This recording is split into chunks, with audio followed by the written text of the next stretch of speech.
শাশুড়ি মায়ের সাথে তুমুল ঝগড়া শেষে ননদ আমার কাঁধে সব দোষ চাপিয়ে বাড়ি থেকে বেরিয়ে গেল। বেরোনোর সময় বলল, মায়ের মাথাটা বেশ ভালো করেই চিবিয়ে খেয়েছো। তোমার মা বুঝি এই শিখিয়ে দিয়েছে? আমার মা নেই, ছোটবেলায় মারা গিয়েছে। কথাটা তার অজানা নয়, তবুও মাকে তুলে এমন কথা বলার বেশ ঘৃণাই লাগলো। নরম সুরে বললাম, আমার মা আমাকে খুব বেশি শিক্ষা দিতে পারেনি, তবে যতটুকু শিখেছে তাতে তিনি বারবার করে বলেছেন, বড়দের গায়ে হাত তুলবে না, সম্মান দেখাবে।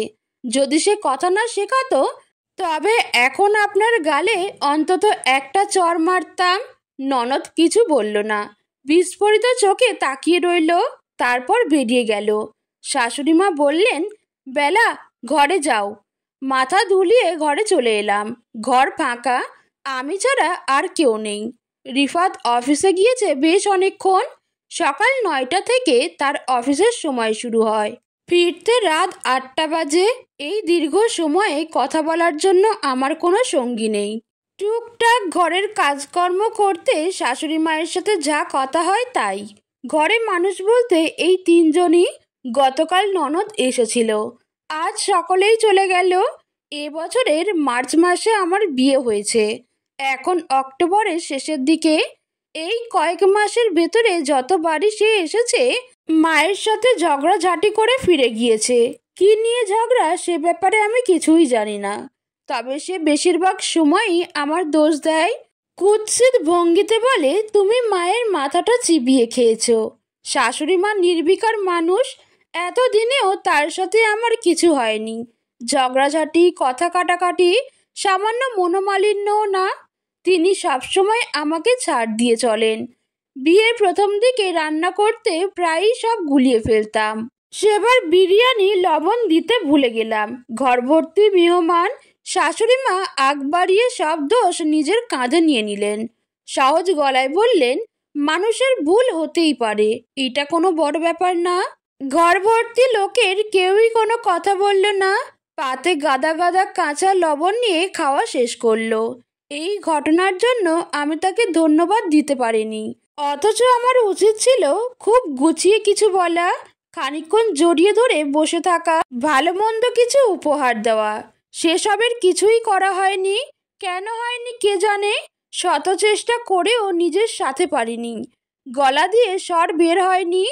দুপুরের খাওয়া শেষে একটু ঘুমিয়ে পড়েছিলাম। দরজায় খটখট শব্দে জেগে উঠলাম।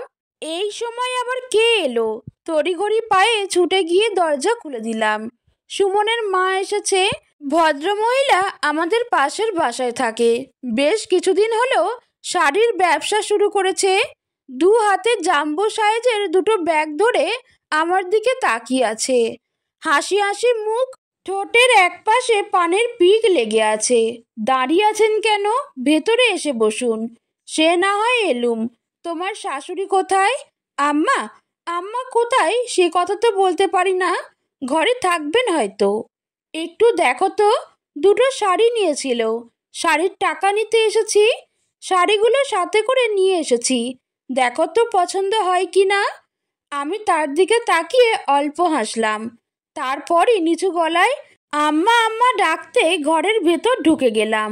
শাশুড়ি মা বাড়িতে নেই, কখন কোথায় গিয়েছেন বলে যাননি। সুমনের মা বেশ অবাক হলো, চিকন গলায় বলল, তোমাকে না বলে বেরিয়ে গেল? ঘুমিয়েছিলাম, বোধহয় জাগাতে চাননি। আশেপাশে কোথাও গিয়েছে, চলে আসবে। তা বেশ ভালো কথা। তোমার শাশুড়ির এই গুণটা আছে, বউদের ঘাঁটায় না। আমাদের শাশুড়ি হলে তো হিড়ির করে টেনে তুলতো, ভর দুপুরে ঘুমানোর জন্য বেশ কিছু কথাও শুনিয়ে দিত। তা তোমাকে কিছু বলে না বাপু? না কাকি, আম্মা আমায় কিছুই বলেন না। তা জানি, আপা হলেন মাটির মানুষ, সংসারের সব দিকে নজর দিয়ে চলে। এই তো আমার থেকে 2টো শাড়ি নিল, বলল মেয়েটা কতদিন পরে এসেছে, একটা কিছু তো কিনে দিতে হয়। খুব দামি 2টো শাড়ি নিয়েছে। আমি বললাম, আপার মতো মার কোথায় পাওয়া যায়? মেয়ে এসে 2টো শাড়ি নিল। সে বলল, একটা মেয়ের, অন্যটা তোমার জন্য নিয়েছে। তা তোমাকে কোনটা দিয়েছে? গোলাপি রঙের শাড়িটা দিয়েছে। ডানে বামে মাথা দোলালাম। শাশুড়ি মা আমাকে কোনো শাড়ি দেননি। সুমনের মা ভীষণ অবাক হলো, বিস্মিত গলায় বলল, সে কি কথা, তোমাকে কোনো শাড়ি দেয়নি? তার কথার জবাব দিলাম না, শান্ত চোখে তাকিয়ে রইলাম। সে শাড়ির ভাঁজ খুলতে খুলতে বলল, তাহলে হয়তো মেয়ের সাথে পারেনি। আপনার কথা ঠিক বুঝলাম না। আরে আমাদের মিলি ছোট থেকেই ও একটু হিংসুটে স্বভাবের। শাড়ি কেনার সময় আপা যখন তোমার কথা বলল তখনই তো তেতে উঠল, বলে পরের মেয়েকে এত মাথায় তুলো না, আমাকে দিলেই তাকে দিতে হবে কেন? ছোট তো, ওকে কাপড় চোপড় কিনে দিচ্ছে। বাবারে বাবা, কথায় কথায় ঝগড়াই বাঁধিয়ে ফেললো আমার সামনে। বোঝো অবস্থা। শুধু কি তাই, গোলাপি রঙের ওই একটা শাড়িই ছিল, সেটা নিয়েও খানিকক্ষণ কথা কাটাকাটি হলো। কি বলবো বুঝতে পারলাম না। বিব্রত মুখে এদিক ওদিক তাকাতে লাগলাম। তাহলে এই ব্যাপার ঘটছে। শাশুড়ি আমায় শাড়ি দিতে চেয়েছে বলেই ননদ ওসব কথা বলল। আমার মা নেই, তাই হয়তো বুঝতে পারি না। মায়ের ভালোবাসার ভাগ কাউকে দেওয়া যায় না, পরের মেয়েকে তো নাই। নাকি যায়? মেয়েরা কি তাদের একাধিক সন্তানকে ভালোবাসে না? সুমনের মা আরো খানিক গল্পগুজব করলো। তার কথাতে মন লাগাতে পারলাম না। হঠাৎই খুব খারাপ লাগছে, কাঁদতে ইচ্ছা করছে। ঘন্টাখানেক পর শাশুড়ি মা এলেন। তার হাতে কাগজের ঠোঙায় মুড়ি মাখা। ঠোঙাটা আমার হাতে দিয়ে বললেন, কাল বলছিলে না মুড়ি মাখা খেতে ইচ্ছা করছে, ফেরার পথে দেখলাম তাই নিয়ে এলাম। ঝাল কমিয়ে এনেছি, ধরে না রেখে খেয়ে ফেলো, নেতিয়ে গেলে ভালো লাগবে না। চোখ জ্বালা করছে, গলা জড়িয়ে আসছে। অস্পষ্ট দৃষ্টিতে ঠোঙা হাতে নিয়ে ঘরে চলে এলাম। খানিকক্ষণ বাদে শাশুড়ি মা আমার ঘরে এলেন। গোলাপি রঙের একখানা শাড়ি খাটের উপর ছড়িয়ে বললেন, দেখো তো পছন্দ হয় কি না। শাড়ির দিকে তাকালাম না। শাশুড়ি মায়ের চোখে চোখ রেখে বললাম, আমার জন্য নিজের মেয়ের সাথে ঝগড়া করলেন কেন? ভেবেছিলাম তিনি খুব কঠিন কথা বলবেন, কিন্তু বললেন না। শান্ত ভঙ্গিতে আমার পাশে বসলেন। অসম্ভব কোমল গলায় বললেন, মায়েরা সন্তানদের মাঝে বিভেদ করে না। তবুও সেসব কথা থাক, শাড়ি পছন্দ হয় কি না বলো? পছন্দ হয়েছে। তাহলে একটা কাজ করো, তোমার অপরাজিতা গাছে বেশ কয়েকটা ফুল ধরেছে, ওগুলো দিয়ে আমার 1 কাপ চা করে দাও। শুনেছি এই ফুলের চা খেতে ভালো। মাস 3 আগে ব্যালকনির টবে বেশ কয়েকটা বীজ লাগিয়েছিলাম, 2টো চারা ফুটেছে। সেই থেকেই এদের যত্ন আত্তি করছি। পানি সার কোনো কিছুই কমতি নেই। টব ঘুরিয়ে ঘুরিয়ে রোদের জায়গায় রাখছি। এতদিনে ফুল ধরেছে। সবুজ পাতার মাঝে নীল ফুলগুলোকে দেখতে চমৎকার লাগছে। নরম হাতে ফুল তুলে নিলাম। একটু মায়াই লাগছিল, তবুও তুললাম। চা বানিয়ে শাশুড়ি মায়ের কাছে নিয়ে এলাম। তিনি চায়ের কাপ হাতে নিয়ে আমার দিকে তাকালেন। শান্ত গলায় বললেন, এখানে বসো। আমি তার পাশে বসলাম। কয়টা ফুল ধরেছিল? 8টা। সবগুলো তুলে ফেলেছ? জি। এত যত্নের গাছের ফুল তুললে খারাপ লাগেনি? একটু লেগেছে। গাছটা মরে গেলে কষ্ট হবে না? তা হবে, অনেক যত্ন নিয়ে বড় করছি তো, তাই আর কি। মানুষের সম্পর্কগুলো গাছের মতো, যত্ন নিয়ে তৈরি করতে হয়, নয়তো আগাছায় শেষ করে ফেলে। তুমি আমার কাছে জানতে চাইলে না নিজের মেয়ের সাথে ঝগড়া করি কেন? আমি ওর সাথে ঝগড়া করি না, ওকে সম্পর্কের গুরুত্ব বোঝাতে চাই। ও সেসব বুঝতে পারে না। যুগের বস্তা পচার নিয়মে কর্তৃত্ব ফলিয়ে টিকে থাকতে চাই। ক্ষমতার জোর ক্ষমতা থাকা পর্যন্তই, কিন্তু ভালোবাসার যত্নের এসবের জোর অসীম পর্যন্ত ছড়িয়ে আছে। আমার কথা বুঝতে পারছো? পারছি।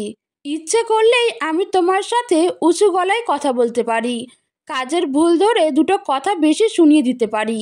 কিন্তু তাতে কি খুব বেশি লাভ হবে? হবে না। তুমি নিজের মনে আমার প্রতি ঘৃণা পুষে রাখবে। ঘৃণা না পুষলেও ক্ষোভ জমিয়ে রাখবে। এতটুকু জীবনে ঘৃণা পেলে সার্থকতা আর কোথায়? আমি তার কথার জবাব দিতে পারলাম না। চা শেষ। তিনি আমার হাতে চায়ের কাপ ধরিয়ে দিয়ে বললেন, লোকে ঠিক কথাই বলে, অপরাজিতা ফুলের চা খেতে বেশ ভালো। পরের বার ফুল ধরলে আরও 1 কাপ চা বানিয়ে দিও। সন্ধ্যা নেমে গেছে। ব্যালকনির বাতাস ঠান্ডা, গায়ে লাগলে কেমন শীত শীত করে। শাড়ির আঁচলটা আরও একটু গায়ে জড়িয়ে নিলাম। আনমনে বললাম, আমার এই গাছের সবগুলো ফুল আপনার জন্য মা। এই ফুলের চাও আপনার। আমি আমার নিজের মাকে পাইনি, মায়ের ভালোবাসাও পাইনি। প্রকৃতি শূন্যস্থান পছন্দ করে না, সেই জন্যই বোধহয় আপনার কাছে নিয়ে এসেছে। হয়তো জানেন না আপনি সমুদ্রের অতলে লুকিয়ে থাকা দামি রত্নের মতো মূল্যবান। আপনার চিন্তাগুলো তেমন। চোখ বন্ধ করে লম্বা শ্বাস নিলাম। বাতাসে হালকা ধরনের মিষ্টি গন্ধ ছড়িয়ে আছে। রিফাত এসেছে। এই গন্ধ ওর পারফিউমের। রিফাত সোজা ব্যালকনিতে চলে এলো। বিস্মিত গলায় বলল, শাড়ি কোথায় পেলে? মা দিয়েছে। মা? ওর বুঝতে একটু সময় লাগলো। শাশুড়ি মাকে আমি আম্মা বলে রাখি, এরপর থেকে হয়তো মা ডাকবো। কি জানি, বোধহয় পারবো না, গলায় জড়িয়ে যাবে। রিফাত হাসলো, খুশি খুশি গলায় বলল, তুমি মাকে কি দিলে? অপরাজিতা ফুলের চা। সে আর কথা বলল না, শান্ত চোখে তাকিয়ে রইল। অন্ধকার গাঢ় হচ্ছে। এই গাঢ় অন্ধকারের ভেতরে শাড়ি গোলাপি রঙের কেমন জ্বলজ্বল করছে। ভালো লাগছে দেখতে।